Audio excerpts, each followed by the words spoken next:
Working with different file systems.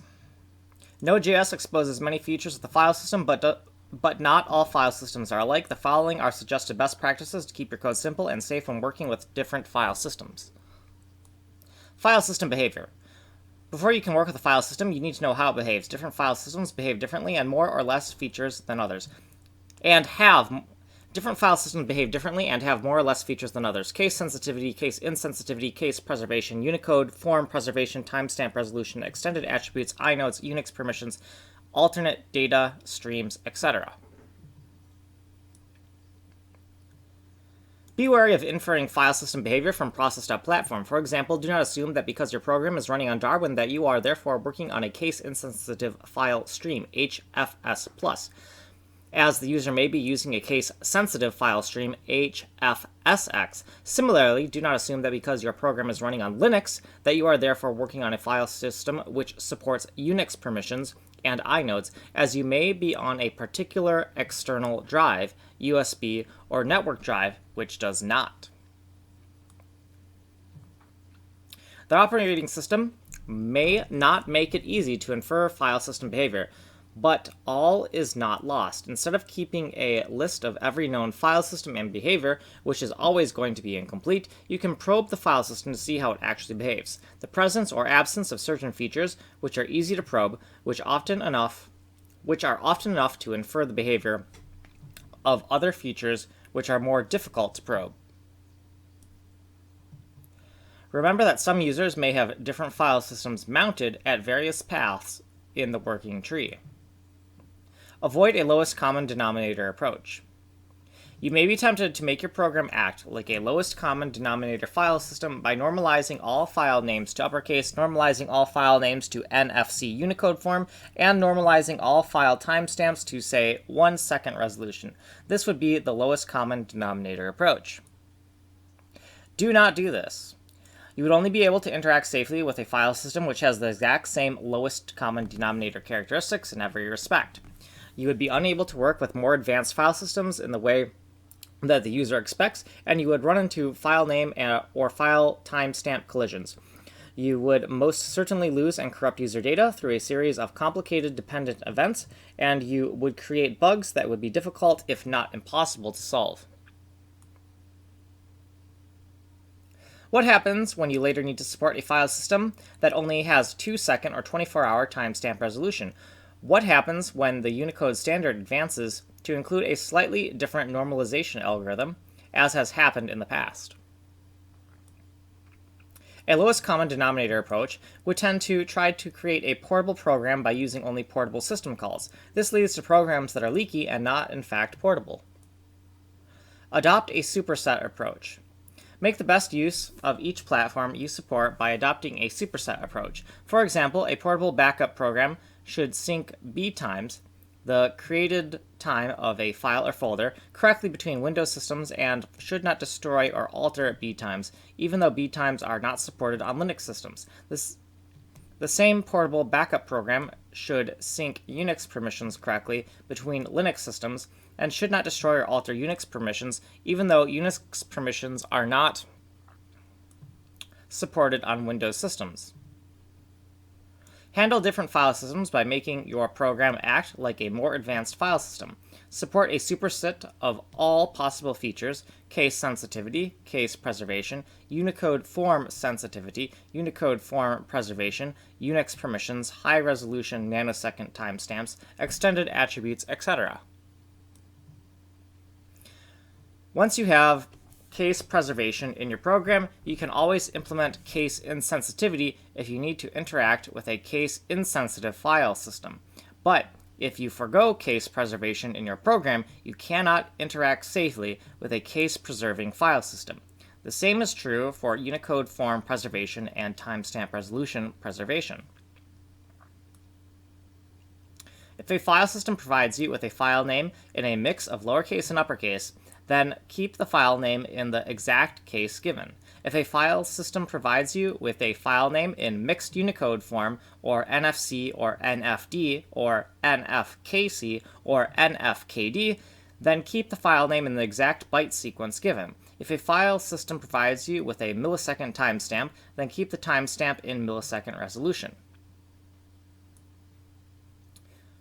When you work with a lesser file system, you can always downsample approximately with comparison functions as required by the behavior of the file system on which your program is running. If you know that the file system does not support Unix permissions, then you should not expect to read the same Unix permissions you write. If you know that the file system does not preserve case, then you should be prepared to see ABC in the directory listing when your program creates ABC. But if you know that the file system does preserve case, then you should consider ABC to be a different file name to ABC when detecting file renames, or if the file system is case sensitive. Case preservation. You may create a directory called test/abc and be surprised to see sometimes that fs.reader test returns abc. This is not a bug in Node. Node returns the file name as the file system stores it, and not all file systems support case preservation. Some file systems convert all file names to uppercase or lowercase. Unicode form preservation. Case preservation and Unicode form preservation are similar concepts. To understand why Unicode form should be preserved, make sure that you first understand why case should be preserved. Unicode form preservation is just as simple when understood correctly. Unicode can encode the same characters using several different byte sequences. Several strings may look the same, but have different byte sequences. When working with UTF-8 strings, be careful that your expectations are in line with how Unicode works, just as you would not expect all UTF-8 characters to encode to a single byte. You should not expect several UTF-8 strings that look the same to the human eye to have the same byte representation. This may be an expectation that you can have for ASCII, but not of UTF-8. You may create a directory called test/cafe, NFC Unicode form with byte sequence 63, 61, 66, C3A9, and string.length equals 5, and be surprised to see sometimes that fs.reader test returns cafe, NFD Unicode form with byte sequence 63, 61, 66, 65, CC81, and string.length equals 6. This is not a bug in Node. Node.js returns the file name as the file system stores it, and not all file systems support Unicode form preservation.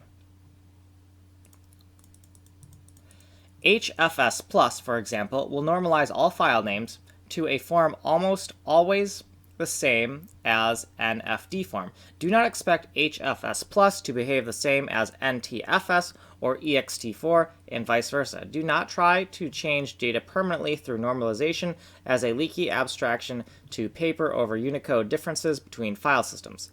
This would create problems without solving any. Rather, preserve Unicode form and use normalization as a comparison function only.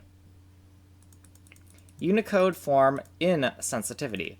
Unicode form insensitivity and Unicode form preservation are two different file system behaviors often mistaken for each other. Just as case insensitivity has sometimes been incorrectly implemented by permanently normalizing file names to uppercase when storing and transmitting file names, so Unicode form insensitivity has sometimes been incorrectly implemented by permanently normalizing file names to a certain Unicode form, NFD in the case of HFS+, when storing and transmitting file names. It is possible and much better to implement Unicode form insensitivity without sacrificing Unicode form preservation by using Unicode normalization for comparison only. Comparing different Unicode forms.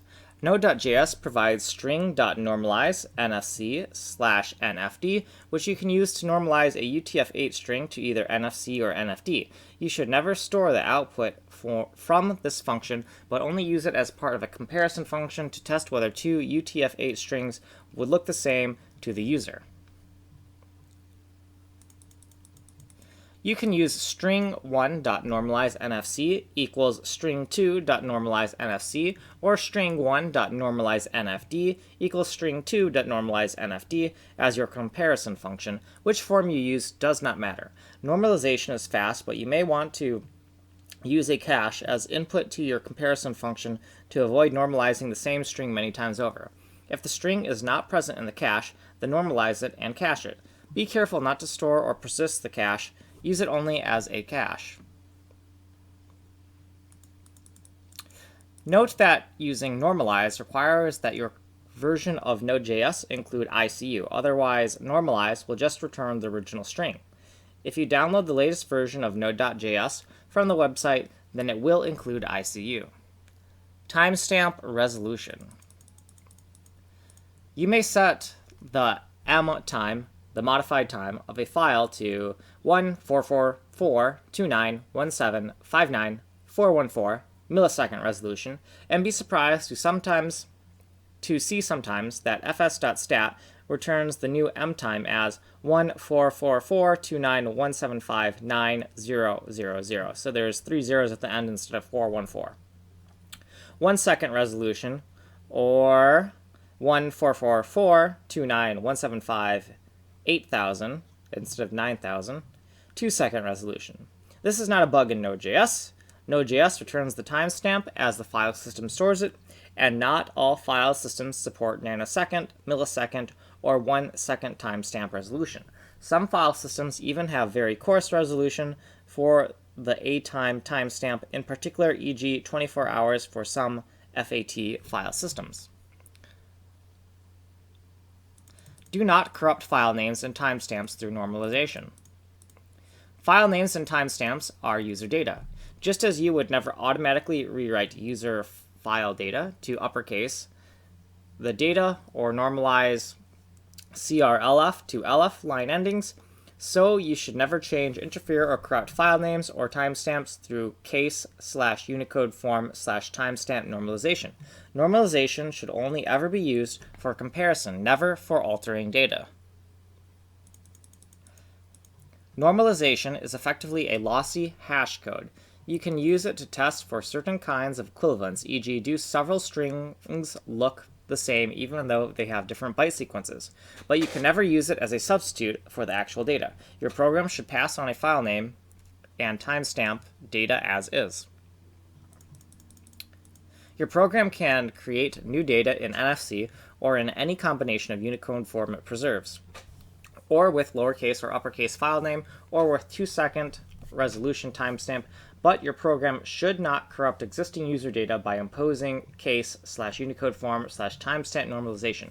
Rather, adopt a superset approach and preserve case, Unicode form, and timestamp resolution in your program. That way, you will be able to interact safely with file systems which do the same.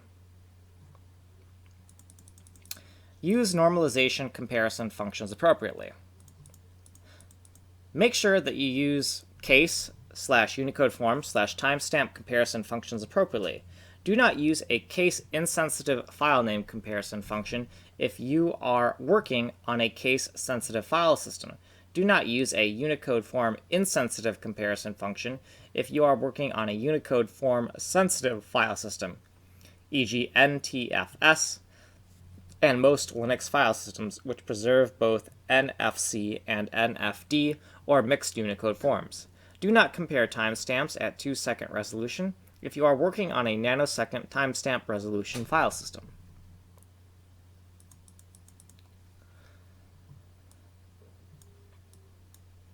Be prepared for slight differences in comparison functions.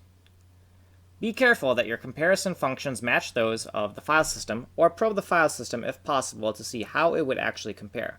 Case insensitivity, for example, is much more complex than a simple 2 lowercase comparison. In fact, 2 uppercase is usually better than 2 lowercase, since it handles certain foreign language characters differently. But better still would be to probe the file system, since every file system has its own case comparison table baked in.